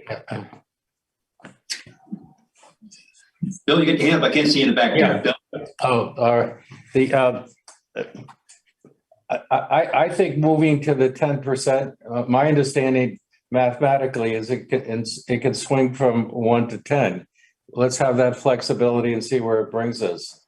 I think we all want to do the right thing. Sure. We want to do the best thing for the community, and we want to engender support from all people of the community for this. So I'm okay with that. You want to reword? We do want to reword your amendment, your motion there, David, so we know what it is. How is it stated within the document, Josh? Right now it's stated as 5% is the goal. What I would say based upon the comments we've heard tonight would be a not to exceed 10% is what we would amend it to. That would be my motion then. Thank you. Okay, is there any discussion on that? Excellent. Alex seconded. Can you call the roll? Mr. Brown? What? I don't know if Mr. Lennox was raising his hand as you were. Yes, specifically, Josh, it's number 3 under the third whereas, where it talks about the variance of 5% or less. And I think we would change that to not to exceed 10% or 10% or less. Yes, sir. Okay, done. Can we turn it Amend off? on motions that way. Okay, Kristen? To be clear, I'm calling the roll on the amendment and the motion. That's correct. Yes. Okay. Mr. Brown? I support. Mr. Harkins? Support. Mr. Ames? Yes. Mrs. Becker? Yes. Mr. Lennox? Yes. Mr. Stanford? Yes. Cam? Yes. Okay, going on to number D, consideration of a resolution for the approval of the issuance. Are we all here? Okay. We are, but before you go on, can I formally get that invitation from you to make sure that I'm part of Mr. Lennox, the chairman will invite you, Tammy. Yes. Thank you. Approval of the issuance by Beaufort County Authority of its multifamily housing revenue bonds. Now, is someone here from the Housing Authority gonna address that? Yes. Sir, Ms. Childress is on the line from the Housing Authority. Angela, how are you today? I'm very well, thank you. Good evening, Mr. Mayor and members of council. Again, I'm Angela Childers, the Director of Beaufort Housing Authority, and I come before you this evening seeking the approval for Beaufort Housing Authority to issue multifamily housing revenue bonds for the renovation of Hilton Head Gardens. With me via Zoom is Ms. Paige Mazicki with Vitus Development and Mr. Sam Howell with Howell, Linkos, and Nettles serving as bond counsel. Vitus Development is seeking to renovate Hilton Head Gardens, and Beaufort Housing Authority is assisting Vitus in the financing of the renovations by issuing the Housing Authority's multifamily housing revenue bonds to provide a portion of the funds needed for the project, as well as to qualify the project for federal and state low-income housing tax credits. These bonds will allow Vitus to raise equity funds to pay a portion of the money needed for the renovations. Extensive renovations are planned, and Paige will be able to discuss in detail if you would like. And most importantly, Hilton Head Gardens will remain affordable housing. State law requires no other local approvals for the issuance of bonds by the Beaufort Housing Authority for this project. Federal tax law, however, requires that public approval be given following a public hearing by 1, the elected governmental body having jurisdiction over the issuer of the bonds, and 2, the elected body having jurisdiction over the site and the project. So for the Hilton Head Gardens project, the elected body having jurisdiction over the issuer is Beaufort City Council, and they have already granted approval. But the elected governmental body having jurisdiction over the site is you, Hilton Head Island Town Council, so we are seeking your approval. The Housing Authority gave public notice and conducted a public hearing with respect to the project on September 29th, 2021. No persons gave comment, either orally or in writing, in opposition to the proposed bond financing. The bonds will be payable by the Housing Authority solely from revenues derived from the operation of the respected project by Vitus, and will be secured by mortgages on the respective property. The bonds will not be an obligation of the town, nor will they be a claim against the town's taxing powers or debt limit. For Hilton Head Gardens, the Series A bonds will be issued in the amount of approximately $11,500,000. The Series B note will be issued in the amount of approximately $2,500,000. The Series A bonds will be credit enhanced by a mortgage-backed security issued by the Federal National Mortgage Association, or Fannie Mae. The payments by Fannie Mae will pay debt service on the Series A bonds. Vitus Development will reimburse Fannie Mae for the payments. As a result of this structure, the Series A bonds are rated AAA by Moody's Investor Service. This Series B note will be structured as a private placement commercial lender. Beaufort Housing Authority is committed to maintaining and retaining affordable housing, and we feel this is one way to do that and maintain the integrity of Hilton Head Gardens. Nice and clean. Thank you for your consideration, and I'd be happy to answer any questions. Yes? Thank you. Thank you for the report. I am very pleased to see this happening with that project. It needs major renovation. You indicated that the bonds would be providing a portion of the needed funds for those renovations. Does the Housing Authority have the other funds necessary available, either through loans or otherwise? I'm going to let Paige answer that for you. Hi, this is Paige Miyazaki. I'm the development manager for the Hilton Head Gardens project over here at Vitus, and we are requesting the bond inducement from the Beaufort Housing Authority, and we will also have a permanent construction loan from Fannie Mae. And that permanent construction loan would be paid off out of the revenues of the project? Yes, sir. Fine, thank you. Mm-hmm. Any other questions, Tom? Yeah, what is the total project cost? Total project costs we have is around 27 million. Big number. This is just as Angela said, this is a substantial renovation. We're looking at about $50,000 per unit in construction hard costs. It's my understanding. Go ahead, Angela. It's important to note that tenants will not be displaced except for a brief stay. I believe Paige has found an extended stay hotel for the ADA units, which must be brought up to code. And I believe Vitus thinks that it will take about 3 weeks. So they've already made those reservations. That's good. For an extended stay for only the ADA units. No one else will be displaced. Thank you. Any other questions for David? Yeah, thank you. Paige, I guess I'll direct this to you if I might. Are you contemplating any additional units on the site? Any new construction? We are not. No new construction at the Hilton Head Gardens project. Okay. It's currently 112 units, and all 112 are covered by a Section 8 HAP contract. So as Angela mentioned, we will be renewing that HAP contract for an additional 20 years of affordability, and we will retain all 112 units.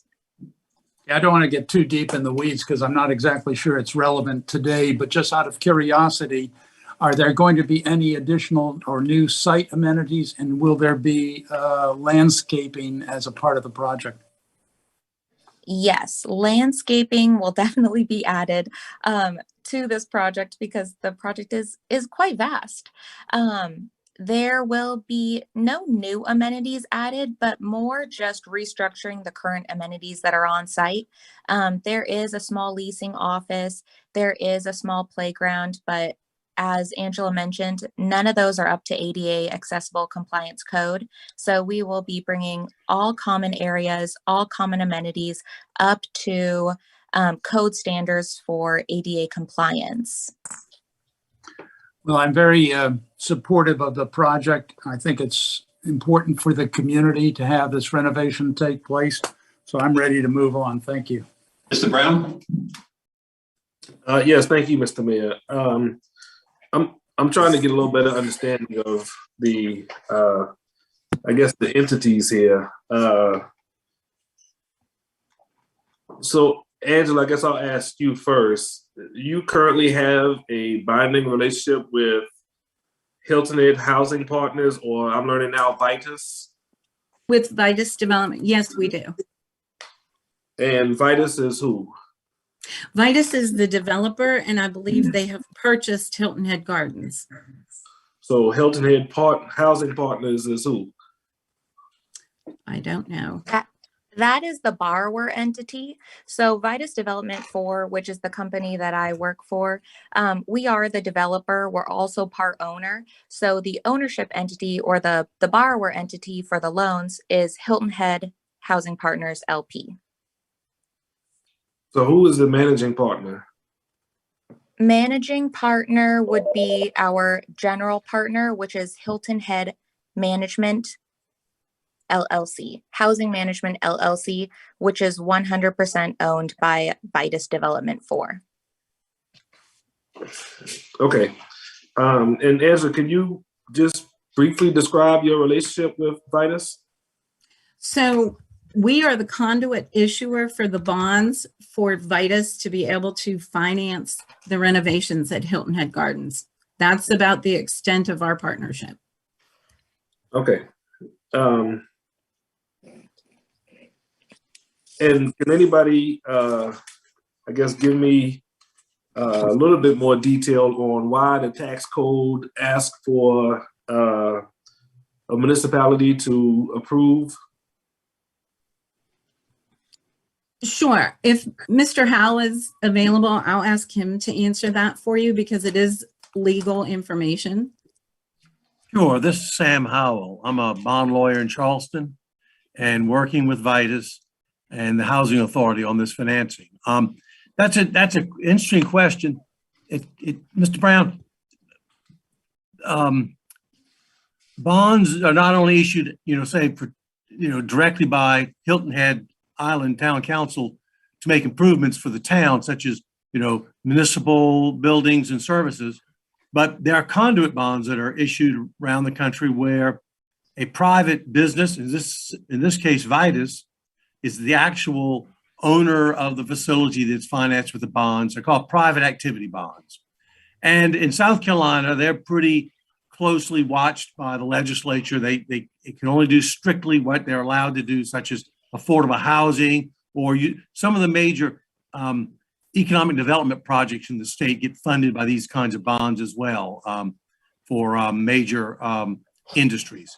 But in other parts of the country, back in the 1980s, there were abuses that came about where bonds were issued by communities in other states to finance things like fast food restaurants and even massage parlors and sun tanning lotion and tanning beds, salons and all. The Congress thought that was abusive. So and a lot of the states under their state law, just some appointed authority issues these bonds.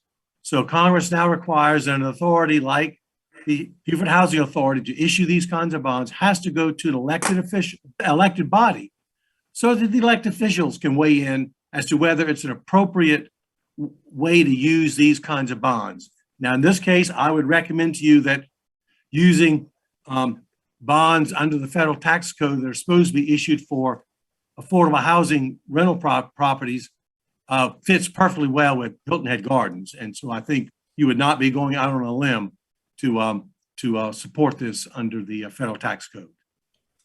Okay, thank you, Mr. Howell. And how long has Vitus been in ownership of the complex? We purchased the property in July 2020. Or sorry, Okay, oh my God, July 2021.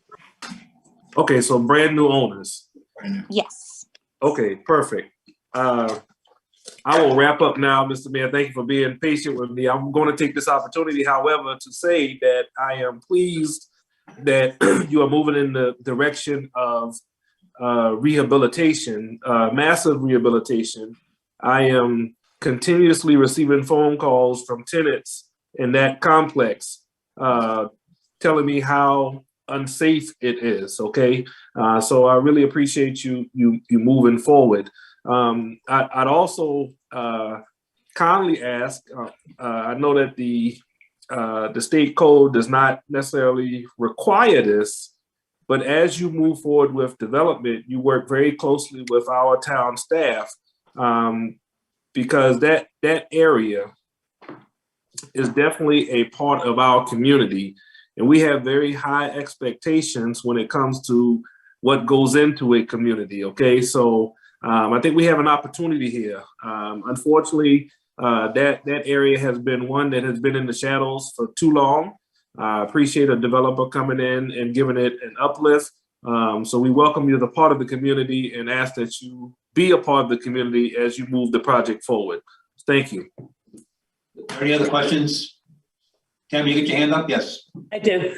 I have two questions, I think, and a comment. First of all, I think this is a great move. I think that it was aptly described as something in long overdue at that site. I've had many tours through there and spoken to many of the residents, and I'm hopeful for the future, for their future at this point. Part of the question that Ms. Trames asked had to do with amenities. And correct me if I'm wrong, but at some point, and maybe even currently, I hope, there was a Head Start program that was being run in the back offices. As it was described to me that there was a program there, and if that's so, will those spaces be brought up to code and to expectations for early childhood education? Well, thank you, Councilman Becker. The Head Start program is actually across the street at Sandalwood, and it has undergone substantial renovation as well, including their playground. Okay. So there's the space where the children gather for it. Is there an ongoing program there currently? There is, and it is active. Yes, ma'am. It is active. All right. Since it's at a different location, I'll stop my questions now, but I'd be interested in knowing about what the facilities are at this point that the children are being taught in. My other question was, with this project, it was mentioned keeping up with Hilton Head standards, which is obviously which is obvious. Will this project need to go through any of the DBR site approvals, development approvals? Do we know? I would think so. I'll let Paige address that. Is there any, okay. This is Paige. I'm unfamiliar with the DVR, with what DVR It's the Design Review Board here on Hilton Head that projects go through that committee to make sure that they, mostly its exterior design is consistent with Hilton Head character, island character. I will check with our construction manager, but I do believe that it has, because we did have a very extensive review of our plans in order to receive building permits through the town of Hilton Head. All right. I'll just stay on and ask that question again at a later time to follow up on it. But thank you for your time at this point. Glenn, you got a question? Glenn, did you have a question? I do not. Thank you, Mr. Mayor. Okay, thank you. Okay, having answered, yes, Mr. Brown. Yeah, just so that we are clear, that's why I asked the question of Ms. Childers, her relationship with Hilton Head Gardens. I don't want us or the public to be confused here. This is a bond that is going to uplift Hilton Head Gardens. Right. Sandalwood Terrace, right, the Beaufort County Housing Authority has jurisdiction over, is the other complex that is in still desperate need of uplift. That is correct. Yes. And we do have a plan for that. We're just not ready to bring that forward at this time. Okay. Thank you for that clarification. And we look forward to those plans coming forth. Thank you. Thank you. Roll, please. Yes, sir. Oh, actually, no, I need a motion and a second on that to approve it. Move for approval. Second. Okay. Roll, Krista? Mr. Harkins, Move, yes. Mr. Brown, Support. Mr. Ames, Yes. Mrs. Becker, Yes. Mr. Lennox, Yes. Mr. Stanford, Yes. Mayor McKim. Yes. Motion carries. Thank you, Angela. Item E is consideration of recommendation by the ATAX committee. Have a motion on that? I make a motion to approve as presented. Do I have a second? Second. Okay, any discussion by that? Thomas? John, clarification on Hilton Head Concours d'Elegance. The amount approved by the committee was how much? Yep. Jim? Mr. Lennox, this is Jim Fluker, the chairman of the committee. You're looking probably at our page 3 of our recommendation, which is your page 376 of the. Yes. Yes. Yes. That recommendation was 307. That's a misprint on that right side aisle. So it should be 307 on both what they asked Thank you. for. That's what I thought. Yes, sir. Are there any other questions on this? Thanks, Jim. Alex? I'm not sure if these are questions. Just a couple comments I wanted to make along the way. And thank Mr. Fooker and his team for putting together the information and doing such a thorough job with the process. I understand that there are only 2 applicants that did not receive funding. Just a couple of notes here. I see that the airport is receiving $160,000 for I guess additional airline service. Okay, this airport, of course, is one of the front doors to our island. We need to make sure that we are absolutely putting forth our best effort. I do have some grave concerns about how much we are marketing and how big we're trying to be, particularly when it comes to attracting the airlines. So I just offer that as an observation from council and constituents. And the other one, the move of the 50K from, I guess, the Hilton Head Golf to the Hilton Head Chamber, in keeping with the intent of our plan, which includes our Parks and Rec master plan. In the future, we will more than likely see other sports activities potentially become attractions to our island, okay?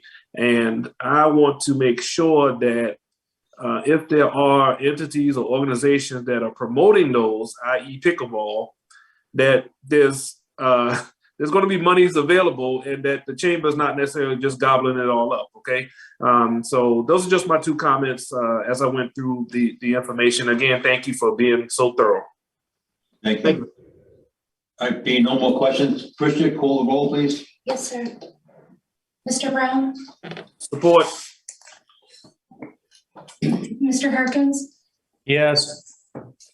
Mr. Ames, Yes.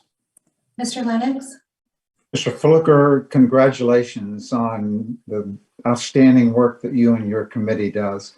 I continue to have nothing but confidence in the process and your recommendations. Yes. Mrs. Becker, Yes. Mr. Stanford, Yes. Mayor McKim. Yes. Motion carries. Okay, moving on to F. Discussion of the contractual matters pertaining to the town manager. It is my pleasure to put on the table here now. We talked about a 3-year contract for Mr. Orlando, no salary increase at the time, and a $15,000 year-end bonus. Do I have a motion on that? Mr. Stanford made a motion. Second. Second. Second. Any discussion on that? I just one comment. I'm delighted with the 3-year contract. We're very fortunate to have somebody like our town manager here, Mark Orlando, and I think we're sending a clear message to him and to the community that we hope he's a long-term player and partner with us in the future. Thank you. Thank you. Call the roll, please. Mr. Brown? No. Oh, I'll answer the role as I also echo Councilman Hawkins' comments. Mr. Orlando, job well done in the short period of time that you have been here. Really appreciate your commitment, your effort. You've put on your running shoes. You're gonna need you a few more pairs for the next 3 years because we got a lot of work to get done here. Okay, so I support the motion. Mr. Brown, Mr. Ames, Yes. Mr. Harkins, Yes, and I'm smiling here because I enjoyed Mr. Brown's athletic reference there. Yeah. Mrs. Becker, Yes. Mr. Lennox, Yes. Mr. Stanford, I'm proud to support this motion, yes. Mayor McCann. And I'm also proud to support this motion. Congratulations. Congratulations, Good job, Mr. good job. Orlando. Thank you, Mayor and Council. Do we have, Mr. Orlando, do we have a necessary to go to executive session? Yes, sir, to discuss negotiations related to the proposed sale or purchase of property in the Bayberry Lane area per FOIA Act 30-4-70A2. Have a motion to go into executive session? So move. Second. All in favor, raise your right hand. We'll take a couple minute break and go into executive session.